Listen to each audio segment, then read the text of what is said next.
तब तक नहीं छोड़ेंगे हथियार। आखिर किसका कहना है? ये कहना है हमास का। हमास ने कह दिया है कि हम उस वक्त तक हथियार नहीं छोड़ेंगे जब तक। क्या कहा है हमास ने, पूरी तफसील इस वीडियो के जरिए आपको बताएंगे। आदाब, इस्तकबाल है आपका, सोशल मीडिया प्लेटफॉर्म देख रहे हैं आप, मैं हूं आपके साथ सना वारिस। इसराइल का 2026 में हमास को गैर मुसल्लह करने का आज़्म जो है वो एक तरह से मुसम्मम है, यानी कतई अज़्म का इजहार इसराइल की तरफ से किया गया है।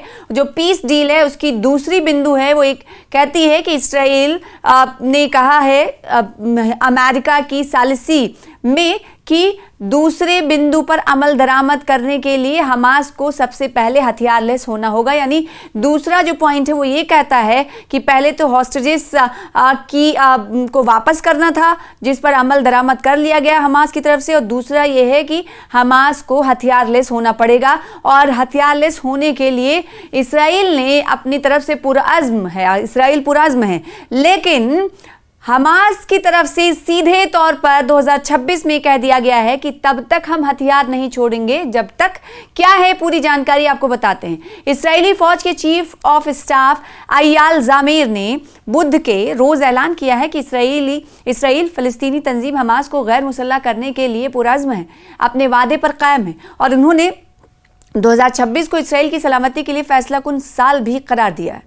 हमास तंजीम के मुसल्ला विंग अल-क़स्साम ब्रिगेड्स ने जोर देकर कहा है कि वो अपना असलहा उस वक्त तक नहीं छोड़ेंगे जब तक इसराइल का कब्जा बरकरार है।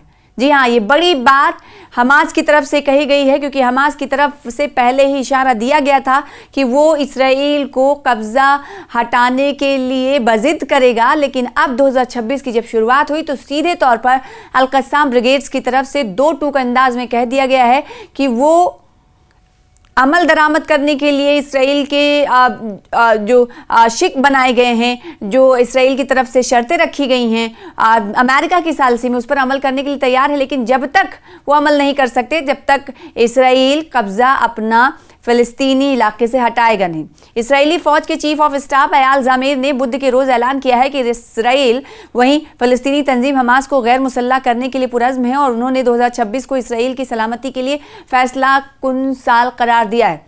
ज़ामीर ने गजा के दौरे के दौरान फौजियों से कहा कि 2026 में इसराइल की सलामती के हक़ाइक़ के तयन के हवाले से फैसला कुन साल होगा। हम मुकम्मल तौर पर पुरअज़्म हैं, इसराइल कह रहा है, और हमास को जिसे इसराइल दहशतगर्द तंजीम मानता है उनके गैर मुसल्लह होने के लिए भी पुरअज़्म है। यानी इन तंजीमों को गैर मुसल्लह हम करेंगे। हम दहशतगर्द हमास को अपनी सलाहियतें दोबारा बनाने और हमें दिखाने की इजाज़त नहीं देंगे, ये इसराइल का कहना है। और चंद रोज़ कबल इसराइली वज़ीर आज़म बेंजामिन नेतन्याहू ने ये मसला अमरीकी सदर डोनाल्ड ट्रंप के साथ फ्लोरिडा में मुलाकात के दौरान भी उठाया था। सदर ट्रंप ने नेतन्याहू को यकीन दिलाया कि अगर वो हमास, यानी वो का मतलब यहाँ हमास से है, अपना हथियार ना छोड़े तो जो कि उन्होंने तस्लीम किया है तो इन्हें भारी कीमत अदा करनी होगी। देखिए, डोनाल्ड ट्रंप ने भी कहा कि अगर वो हथियार अपना नहीं छोड़ेंगे तो हमास को भारी कीमत अदा करनी होगी। तमाम हमास के अल-क़स्साम ब्रिगेड्स ने जोर देकर कहा है कि जब तक इसराइली कब्जा बाकी है वो अपना हथियार नहीं छोड़ेंगे। अब सवाल उठता है कि आखिर ये पीस डील की जो शर्तें हैं उस पर अमल दरामद कैसे किया जाएगा, जब इसराइल ये कह रहा है कि हम पुरअज़्म हैं जो शर्तें रखी गई हैं उसे पूरा कराने के लिए, और दूसरी जानिब हमास की तरफ से कहा जा रहा है कि जब तक वो कब्ज़ा नहीं हटाएंगे तब तक हम हथियार लेस नहीं होंगे, हथियार नहीं छोड़ेंगे। हमास और इसराइल के दरमियान तय पाने वाले मुआहदे के दूसरे मरहले के मुताबिक इसराइली फ़ौज को गजा में अपनी पोजीशन से वापस होना है, जबकि हमास को अपने हथियार छोड़ने हैं, जो कि उस वक्त एक अहम इल्तवा का शिकार मसला है। इस वक्त जो है एक इल्तवा का शिकार मसला करार दिया जा रहा है, क्योंकि अभी हम ये देख रहे हैं कि कोई इस शर्त पर अमल दरामद करने के लिए किसी भी तरह की पेशरफ्त होते हुए नहीं दिखाई दे रही है। उधर गजा की पट्टी में 10 अक्टूबर के बाद नर्म जंग बंदी कायम है, जिसके बाद इसराइल और हमास ने वाशिंगटन की हिमायत याफ्ता 20 नुकाती रोड मैप पर इत्तफाक किया ताकि 2 साल से जारी लड़ाई को ख़त्म किया जा सके। दूसरी जानिब इसराइल इंतज़ार कर रहा है कि वो सिपाही ईरान गफीली की लाश वापस ले, जो आखिरी कैदी है, ताकि उसके बाद दूसरे मरहले के मुआहदे के मुज़ाकरात शुरू किए जा सकें। नए साल के आगाज़ के साथ ही हम ये देख रहे हैं कि इसराइली फ़ौज ने सुबह जुमेरात की सुबह ही सवेरे गजा की पट्टी पर फिजाई हमले और तोप खाने से गोलाबारी की है। एक रिपोर्ट के मुताबिक बमबारी गजा शहर के मशरक़ी इलाकों को निशाना बनाती रही, जो गजा की पट्टी के शुमाल में वाक़ है। ऐनी शाहिदीन ने बताया है कि इसराइली लड़ाका तैयारों ने रफ़ा शहर के मशरक़ी इलाकों पर भी हमले किए, जो तोप खाने की गोलाबारी के साथ बैक वक्त थे। इस दौरान ज़ोरदार धमाकों की आवाज़ें सुनाई दी और इसराइली फ़ौजी गाड़ियों की जानिब से वक्फे से फायरिंग भी की गई।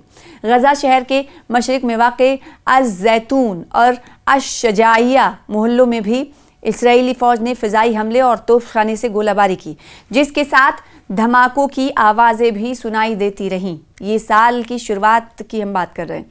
इसी तरह गजा के पट्टी के वस्त में वाक़ अल-बरीज पनाहगुज़ी कैंप के मशरक़ी इलाकों को भी इसराइली तोपखाने की गोलाबारी और फ़ौजी गाड़ियों की फायरिंग का निशाना बनाया गया। इसराइल 10 अक्टूबर गुज़िश्ता साल से हमास तंजीम के साथ होने वाली जंगबंदी की मुसलसल खिलाफ वर्जियाँ कर रहा है।